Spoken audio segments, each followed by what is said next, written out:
برطانیہ lock down سے نکلنے کی طرف گامزن ہے، مگر گزشتہ کئی ہفتوں کی بندش کے دوران عوام کو امداد کی فراہمی، ٹیکسز اور آمدن میں کمی کی وجہ سے پبلک قرضوں کی شرح دوسری جنگ عظیم کے بعد اپنی بلند ترین سطح پر ہے۔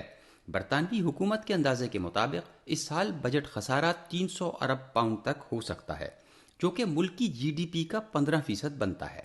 معیشت دان قیاس آرائیاں کر رہے ہیں کہ اس خسارے کو پورا کرنے کے لیے کیا طریقہ اختیار کیا جائے گا۔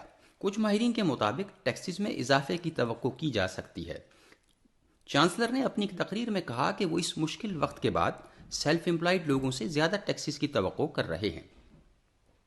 اگرچہ گزشتہ انتخابات میں حکمران کنزرویٹو پارٹی نے income tax, value added tax اور نیشنل انشورنس میں اضافہ نہ کرنے کے وعدے کیے تھے، مگر وائرس کی وبا، لاک ڈاؤن اور لازمی کاروباری بندش کے نتیجے میں air lines, restaurants, hotels, bars, real estate, housing, banking, auto industry اور بے شمار کاروباری طبقے شدید متاثر ہوئے ہیں، جس سے ماہرین کے درمیان بحث و مباحثہ جاری ہے کہ بجٹ خسارے کو پورا کرنے کے لیے ٹیکسز میں اضافہ اور اخراجات میں کمی اچھا آپشن ہے یا نہیں۔ دوسری جنگ عظیم کے بعد کساد بازاری کے باوجود معاشی سرگرمی اور کم شرح سود نے بہتر کردار ادا کیا تھا۔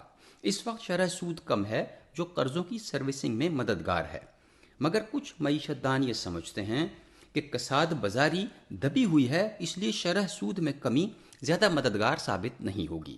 مقیم Ahmed, voice of South Asia.